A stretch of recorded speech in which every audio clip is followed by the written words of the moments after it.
Good morning and welcome to another one of the Veterans Forums. Today our interview is being conducted here at the Pittsfield Community Television Station on Frederica Drive in Pittsfield, Massachusetts. Today is the 10th of June, the year 2009.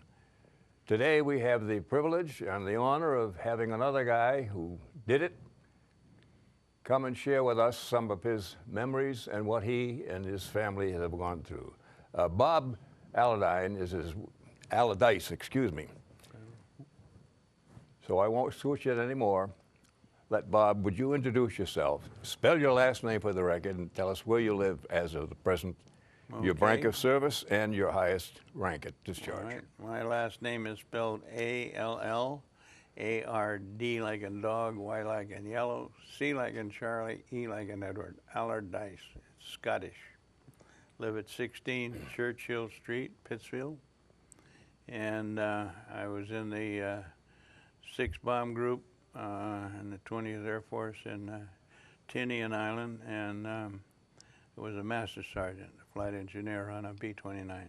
Wow, great.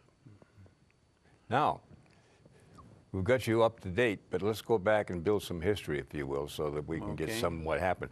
Where and when were you born, and how was it growing up in your early days during the Depression? Well, I was born in September 23rd, 1922 in Sacramento, California. My parents were both industrious individuals and did quite well until the crash in 1929.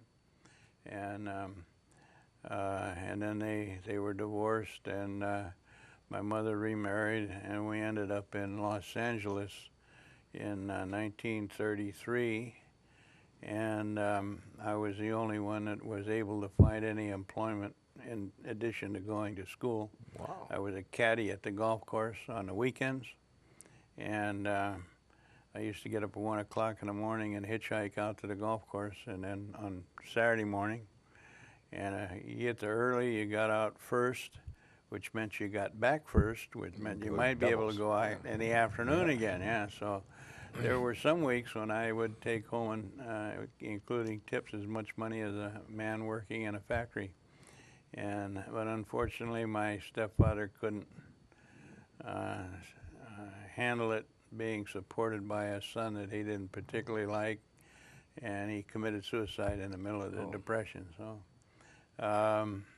then we moved up to the Bay Area. I graduated from high school in Oakland, California. And I remember going to bed that Friday night and wondering, depression was still in full force, and wondering what I was going to do Monday morning. I wasn't going back to school, and there wasn't even any of my friends that had a job. So Saturday, my father, who was living in Sacramento, telephoned and congratulated me on graduating and asked me what I was going to do, and I told him I didn't have a clue. And he said, "How would you like to be an aircraft mechanic?"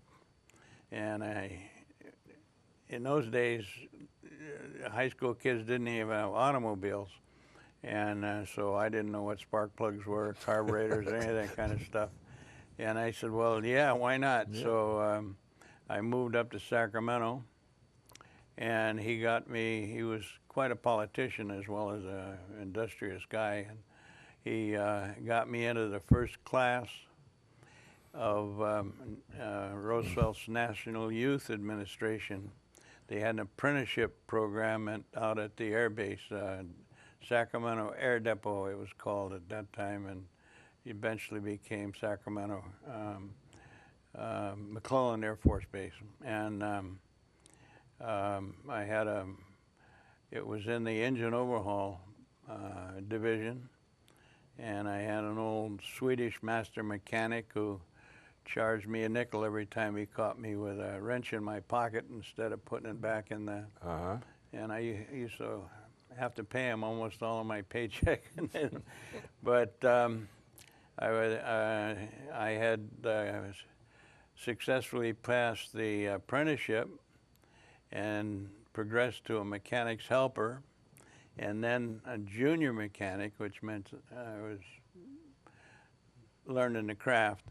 They trust you a little bit. Yeah, and that's what I was doing Sunday, September 7th, when Pearl Harbor was bombed. And the foreman came around and asked us if we had any experience with guns. And I had a BB gun once, and I said, yeah, and I didn't know what it... You and Red Ryder. Yeah. Anyway, the long and the short of the thing was that this was a huge, enormous building where the engine overhaul was. On the other side of the wall were these enormous hangars. And on the other side of that wall was where the Army, the Air Corps guys were. And the Air Corps mechanics did the maintenance on the airplanes out there. But since we were concerned about an invasion of North America at that moment, they took all the soldiers, including the mechanics, and put them in along the coast to protect from an invasion. And so all of a sudden we had all these transient military airplanes sitting out on the ramp and nobody to work on them. So they had a number of they had to form overnight some crews of people like myself to send them out there to work on the airplanes. And As civilians? Civilians, yeah. And the reason they were asking for somebody who knew guns was there was a North American AT-6, and it's kind of hard to describe the airplane as an advanced trainer. And they needed to install a machine gun on the trainer so the pilot could go up and do his thing. Do his thing, yeah. And so since I had owned a BB gun, that qualified me to be the boss, really. And Killer Bob. I was in charge of a crew. I was, I don't know what, 21 or so, or 20, and several of the guys on the crew were grown men in their mid-40s and what have you, but they didn't know any more about it than I did. Anyway, they gave me a tech order that was about twice this thick and a case full of 30 caliber machine guns, and they told us not to go home until we had installed that machine gun and test fired it through the propeller out at the revetment. Now, question, that's always like a lot of guys. How did you, were you able to synchronize the firing of the gun so you didn't shoot the prop off? Well, on the crankcase of the engine, the cam is what lifts the valves. Yeah. They had an extra little knob on the cam that made this little thing go up and down, and you attach the trigger mechanism to that little, I don't know what you would call it, and activator device. Yeah, it caught the propeller just as it left the vertical position. It would go down and the gun would fire, and then it would pop back up again and the blade would go by and it would fire. So it was the engine that synchronized the firing of the machine gun through the propeller. 4 or 5 shots per halfway, because you're cutting the other side of the blade. I don't recall how many actual shots well, there were. I've often wondered, nobody would ever tell me. So now I know. I'm as dangerous as you are. I didn't even own a gun. I'm sorry, go ahead. No, that's a problem. Anyway, it took us some 48 hours. We were sleeping on the floor of the hangar in shifts, and finally got the airplane taxied out, and I had just barely gotten my driver's license, and here I was taxiing an airplane out. I didn't even know how to start the engine, and I had to have a tech order again how to start the engine. And anyway, somewhere along the line I had really gotten fired up about the idea of mechanics and in general, and had gotten quite good at it, and we had a very successful crew out on the flight line. We were servicing everything from DC-3s to A-20s, B-24s, B-25s, B-26s, B-17s, the whole 9 yards, and of course each air P-38s, P-40s. And each one that come through would be a brand new experience for us. So they had to get the tech order. I even learned how to read tech orders. So anyway, I had a dear friend that stayed in the overhaul department, engine overhaul department, and he finally decided he wanted to come out where the excitement was, and they put him on my crew, and I taught him how to start a P-38, and I was hanging on the wing outside the canopy there and showed him how to do this and do that. And he fell in love with the P-38s, and he then joined the Air Force and became a P-38 pilot. Unfortunately, he died in southern France, but I keep getting letters from him, and I was torn. I could have stayed there very easily for the duration of the war. As a deferment, yeah. Right, and there's a lot of emotional payback because I was really enjoying it was an exploration every day. Every day I was excited about going to work, and I never knew what kind of airplane we were going to have and what kind of troubles we were going to have with it. And must be a damn good feeling, though. It was, yeah. It was an exciting time. Anyway, I decided that I would join, and I went down and signed up for the Air Force cadets, or they changed it to students just after I got in. But I guess my first laugh didn't come until a few years ago when I moved back to the Berkshires, and who's Alice's restaurant? Who's the young man that here? Arlo? Arlo Guthrie, yeah, sang that song, Alice's Restaurant, right? And he told Stockbridge, about the time when he was in the police station down there, and they were jumping up and down, hollering, "Kill, kill." Anyway, there's a reason for that. I went in for my psychological evaluation with a psychiatrist, military psychiatrist, and I was with another guy, and we sat down, and he went through a number of questions, and he says, well, what do you think of the Germans? And he said this to the guy that was sitting next to me, and he quite literally did an Arlo thing. Well, Arlo didn't do it, but I got it. Jumped up and down, and he was jumping up and down. He said, I want to kill him. I hate him. I want to kill him. And I'm sitting there thinking, Jesus, this guy's nuts, you know. Join the club. Yeah. Anyway, the guy said, okay. He sat down. So then he asked me the same question, and I said, well, he says, I don't know. I mean, I'll do whatever I have to do, but I don't know any Germans. They've never done it. I mean, you know, no Germans from Germany. They've never done anything to me personally. So I said, you know, but whatever I'm ordered to do, I'll do. So he made a few notes, and he said, okay, he said, both you guys are psychologically fit. I'm going to recommend you. And he said, and so we both got up to go, and he said, oh, Mr. Allardyce, he says, just want to talk to you. So the other guy left, and he said, you know, Mr. Allardyce, he says, I think you better get with it. You take things a little too seriously.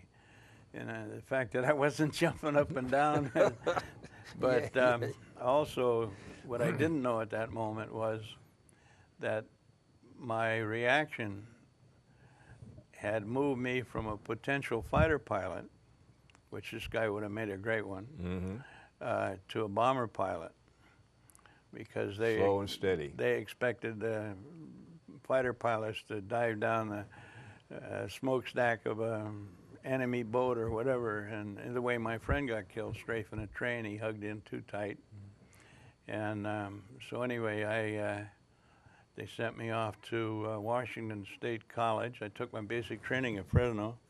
When did you get in the service or enlist? February, I enlisted in December 42. I went in February 43. And they sent me to Washington State College. And then because I had particularly good grades, they moved me out to Santa Ana, which was the, I don't know what you would call it, redistribution, evaluation. They put you either on a pilot, navigator, bombardier course there, or what have you. And career planning is one thing. I guess, yeah. Fancy name, we need you here. You just volunteered. Yeah, find a cubby hole for you somewhere. Anyway, I flunked a color vision test with a transient color vision problem. And of course, in those days, they didn't know it was transient, neither did I. But so I got washed out of pilot? Pilot. And they asked me what I wanted to do. And I said, well, came in here being a mechanic. I'd like to continue to do that. And I said, how about B-17 school? So they sent me to Amarillo, Texas to B-17. And when I got there, they transferred me from the mechanics group to the aerial engineer group so that I would be air crew in a B-17. And again, unbeknownst to me, I had been quite successful at learning the B-17 electrical system. And at that period of time, the B-29, the world's first electronic airplane, was being designed, super secret. And the instructor in the electrical school, electrical class, had been told to pick out people who had a knack for it, and so they transferred me to the B-29 project and sent me up to Lowry Field, and which is where I went through B-29 school, and then from Lowry we went to Clovis, New Mexico. We're actually hooked up with a B-29, and did all the B-29 training there, and then I was transferred to the 3rd Photo Recon, which flew the photographic version of the B-29, the F-13.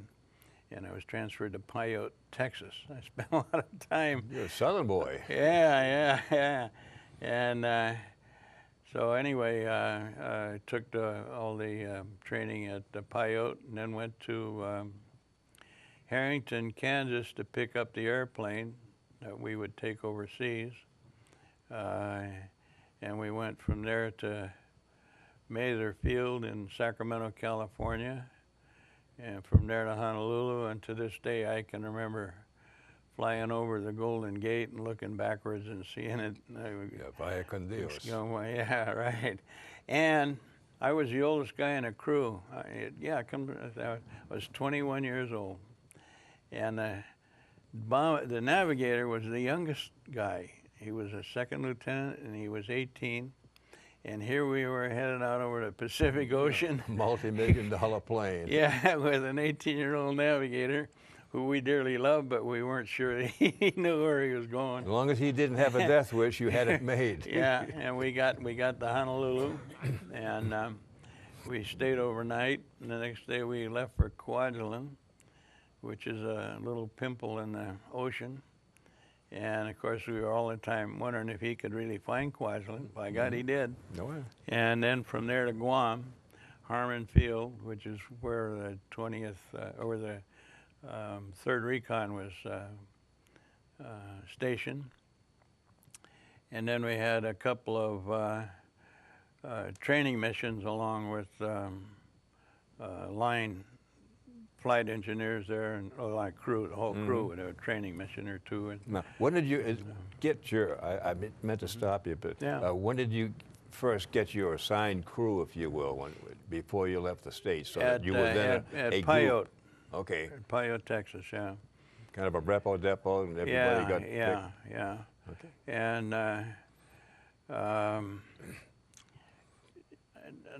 well, I don't really recall how many missions we flew photo recon, because we went several places. We go to truck and photograph bomb damage there and things like that, and then up to the Empire. And but one in particular was the day after Curtis LeMay had instituted the firebombing of Tokyo. Mm-hmm.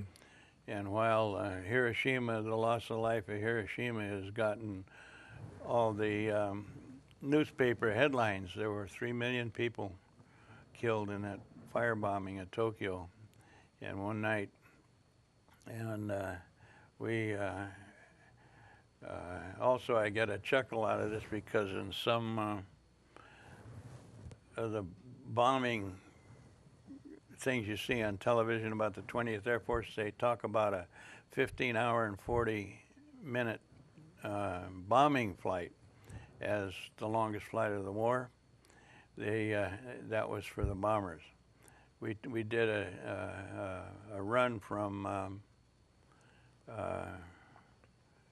Kyushu, which is southernmost island, the length of Honshu, and up to Hokkaido, which is the northernmost island. And we flew All of Japan, yeah. Japan, yeah, and we flew a straight line right up, and we had what they call trimetragon cameras. There was one that went down at a certain angle, and then there were two that went off to the side, so you were getting horizon to horizon motion pictures.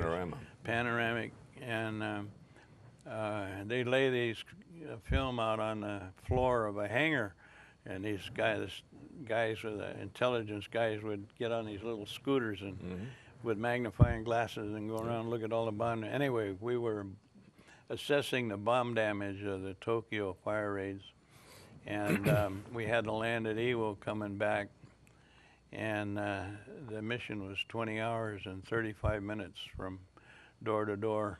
It's a long haul. Well, they had you on Benzedrine to keep you awake, and then when we got back, they handed the skipper the imperial quart of Canadian whiskey, and you each got 2 ounces. Keep the dust down.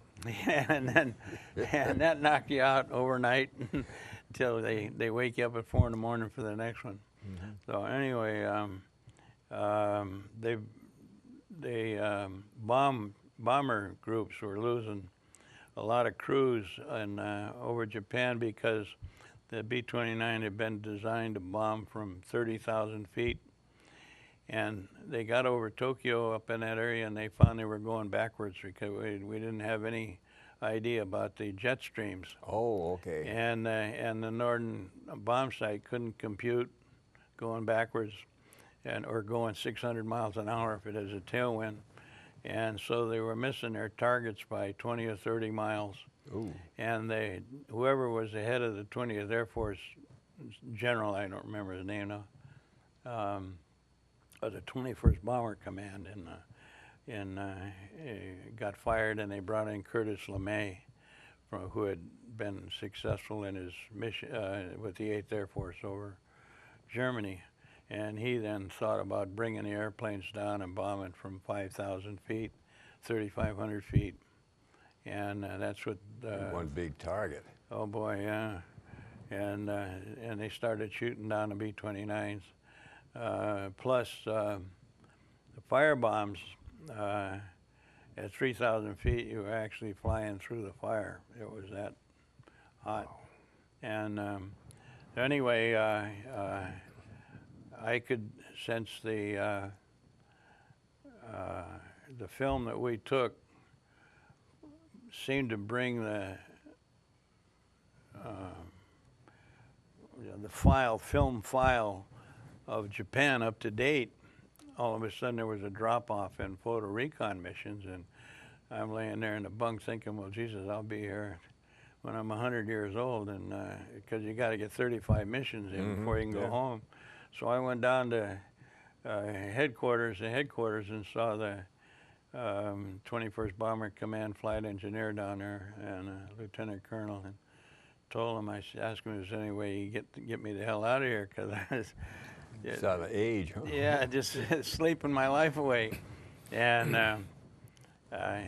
he didn't have any idea that they had surplus, what are ending up surplus people in the 3rd Recon there. So 4 or 5 of us got transferred immediately, and I went to Tinian to the 313th Bomb Wing, 6th Bomb Group, 39th Bomb Squadron, and was assigned a new crew up there.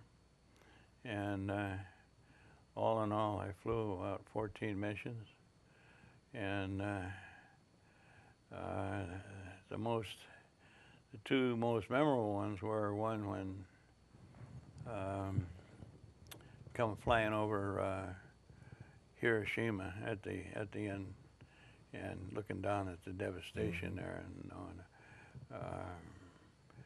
but one that at times I get teared up over. We had, as the Japanese were negotiating for surrender, they were required to give us a location of all the prisoner of war camps.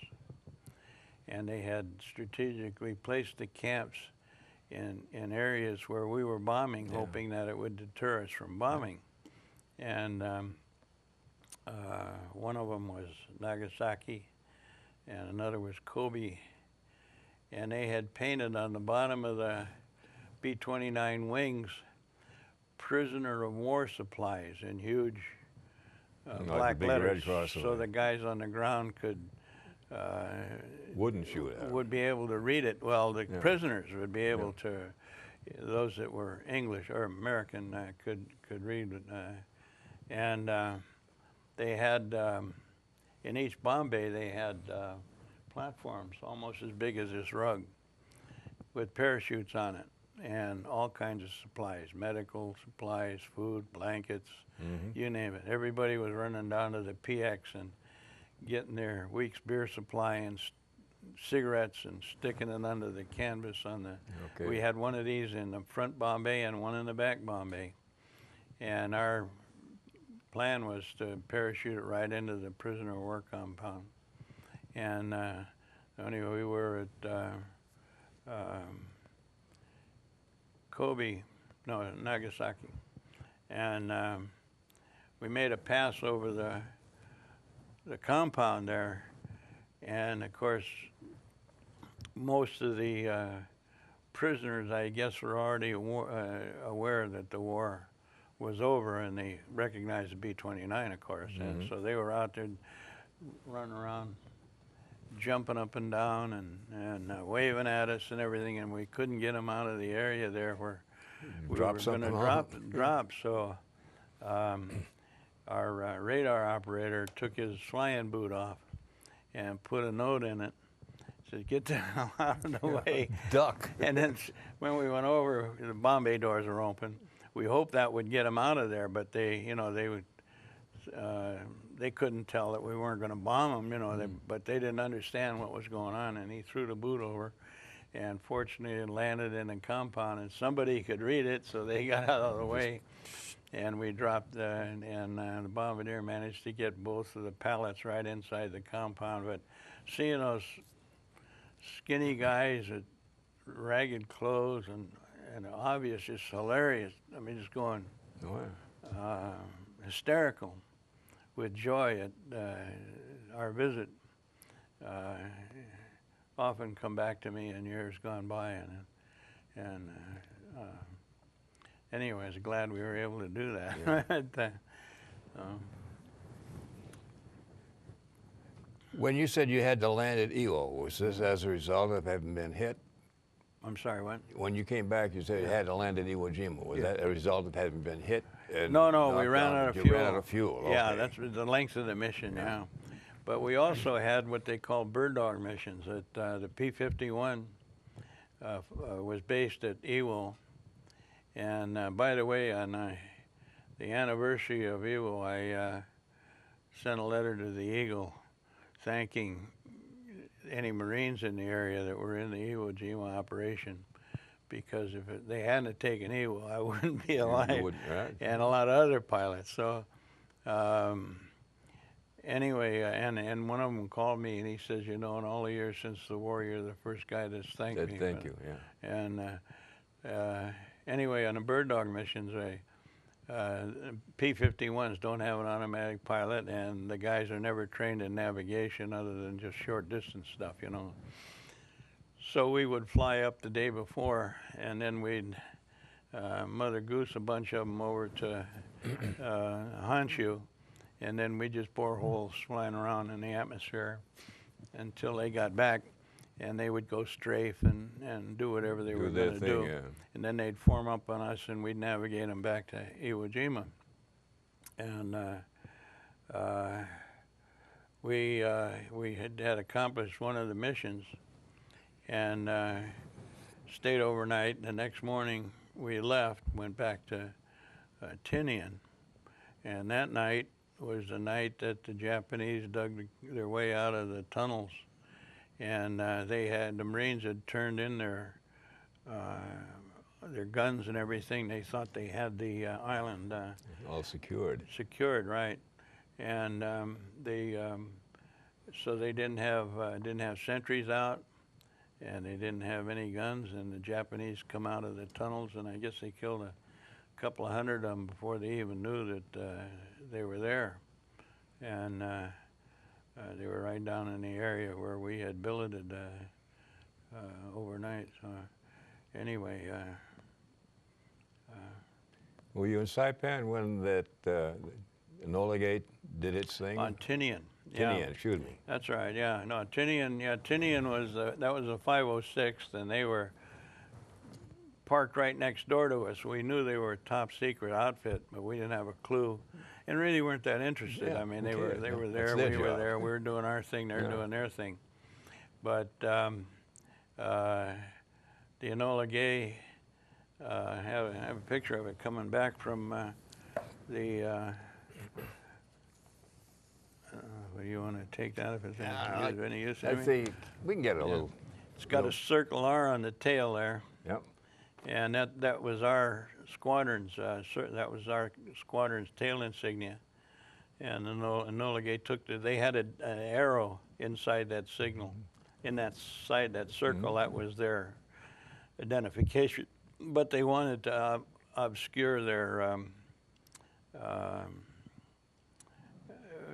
who they were, so they borrowed our Thank tail you. signal. Yeah, so it's Quite a deal. yeah.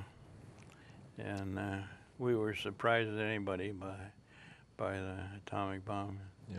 Um, So you obviously had some fun.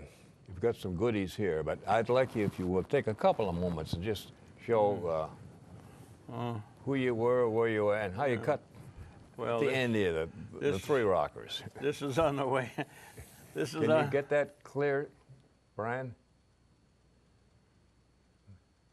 I'm trying not to get there. Okay, now we won't get any shadow. Okay, you're on the mic. Okay, this is on the way home. I ferried a war-weary back, and that's the radio operator, myself in Honolulu, and some enterprising Hawaiian took our photograph, and I think I gave him $10 or something, and he mailed me the picture after it was over. But yeah, ferried a war-weary back, and again went back to Mather Field, and I had signed a sheet of paper that somebody handed me, M. Sergeant, but I had kind of scribbled it. And when I got back into the office at Mather Field, they thought it was Major Allardyce. Oh. So they sent a command car over to pick me up. And and of course I was in my flight suit, so the driver didn't know the difference, and he drove me up to Camp Beale in Northern California.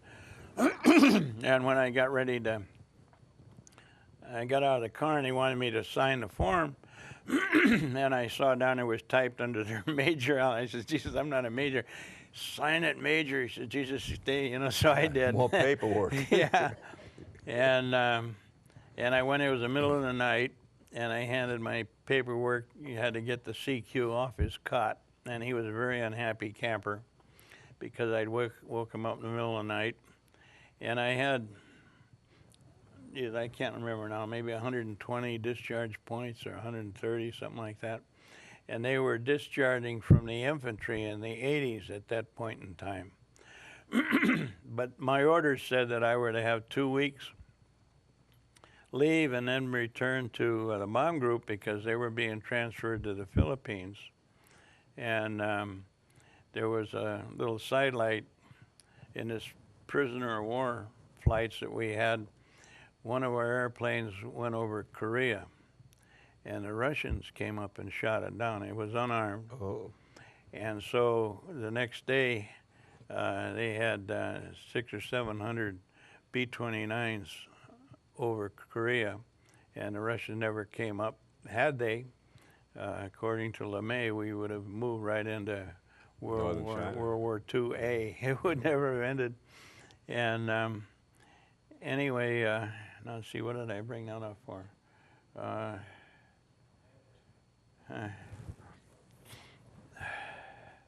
Oh, right, I had to return to Guam, or to Tinian. And So I was aware of that, and but when he got looking at my discharge points, he says, "Oh," he says, what are you doing here? You should be out of here by now." So he sent me over to the discharge section, and I just kept my mouth shut and went. Amen. And they on the 4th day of December, they called my name to report to the infirmary, and I kept my fingers crossed, and I got my discharge and got out. And Where was that? in Camp Beale, California. Okay. Then I was on December 4th, 1945, and they tried to get me back in for the Korean War. That I was flying for Transocean Airlines at the time, and Harry Truman signed an order that if you didn't want to go, when you got your orders, I was supposed to go to Nellis Air Force Base, and because my craft, flight engineers, were short supply, and it took quite a while to train them. So he said if you didn't want to go, you'd just write on the back of the orders you don't want to go and return them to the commanding officer at Nellis. So I shirked my duty and I signed I didn't want to go. But I was flying a Korean airlift across the Pacific with an airline anyway, so I figured I was doing my part. As an engineer or as a flight crew? Pilot. Yeah. Hey. And well, in the meanwhile, I had used my GI Bill not only to get my mechanics licenses, aircraft mechanic, aircraft engine mechanic, 2 separate licenses, and my pilot's license, and eventually my flight engineer's license. So whatever the taxpayer invested in me, they got back in income taxes over 50, 100-fold, and because of my improved income over the career. Oh, great. And so then I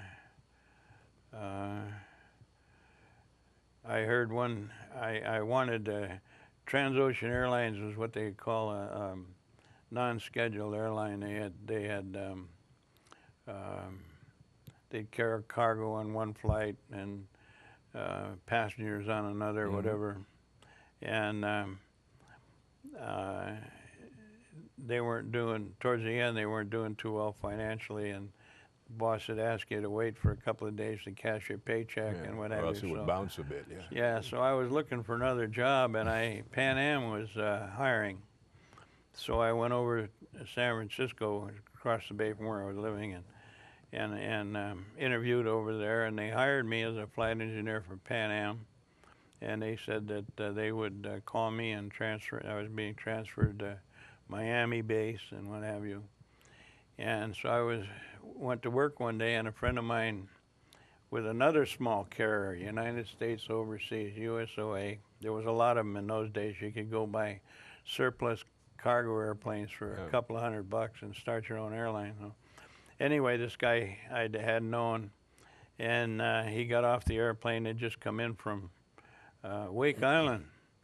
And, hey, what the hell are you doing? I said, oh, I'm doing all right. I just went to work for Pan Am. And he said, you went to work for Pan American? I said, what's the matter with that? He says, you're not a Pan Am guy. Well, Pan American had a reputation for being very Navy-like, and don't mean that as an insult. I mean, because the Navy has a chain of command. But in a civilian airline, you don't need that. Yes, sir, no, sir. That formality, yeah, you know, the captain, you get on first, then the co-pilot, then the flight engineer, then the purser, you know, and anyway, they had that reputation, and I said, well, I said, nobody's hiring right now, and he said, oh yeah, he said, there was a bulletin on the board on Wake Island that TWA was hiring, and I said, no kidding. I fired off a telegram to TWA, and they hired me. I never told them I had been previously employed by Pan Am, or they wouldn't have hired me. Oh.